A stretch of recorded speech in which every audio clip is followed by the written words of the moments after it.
unotya zvakanaka here? Ko uri kudya ungerema kudaro kuti zvaita sei? Uchibudisa zvinhu zvauri kudya mukana. Usandisemese mani.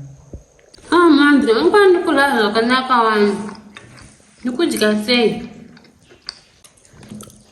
Aiwa, hausi kudya zvakanaka nekuti uri kudya kuti ngotsuro iri kudya. Wai ndichida kunge ndichigara ndega kana ndichidya nekuti zvimwe zvacho zvinozoguma zvakundisemesa. Dzidza kudya mushe, usadye kunge uri kumhanyiswa uchivhura mukanwa mako. Isusu hatitombodi kuona chikafu chiri mukanwa mako. Uchazozvita manje zvakagara nevaenzi panapa. Ende sadza ireka, hameno mabikira awatoriita sadza irori. Uri kuona sadza iri harina kubatana iri. Uri kuona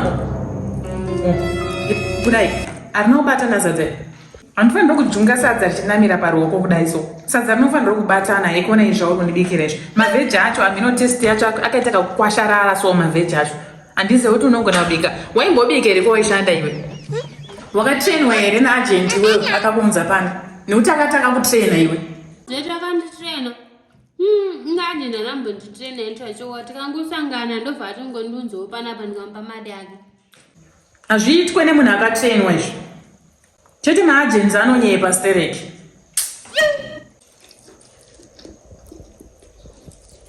Usavhure muromo please, ndichakumandarudza usavhure muromo wako.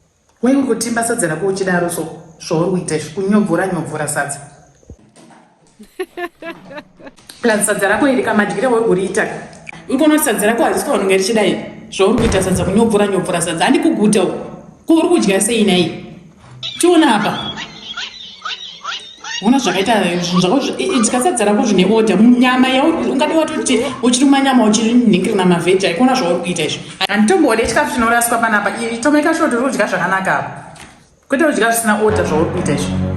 Wakushama muromo wako bva washama zvine order kwete bva washama kudai. Ungati imvuwu iri kumedza hove mumvura. Maita basa Manda ndaguta. Iwe uri kundiitira muedzere iwewe. Sadza iri kuda urisiyirani? Uri kurisiyirani sadza iri? Pedza sadza rako. Handina sadza rinoraswa pano, handina sadza rinoitwa chimunya pano. Pedza sadza rako. Ende mama Manda ndoita sei ndaguta ine. Pedza sadza rako. Handionga uchidya unge uri kumhanyiswa. Manje wabva kasika kuzvimbirwa. Manje chipedza sadza rako. Ina handina sadza rinoitwa munya kana rinoraswa panapa. Pedza sadza rako. Chasunga ipapo wapedza kudya sadza iroro. Imi type yevanhu vanozomuka usiku makugwedebudza imi muchinyepera kunge musingadya. Stupid.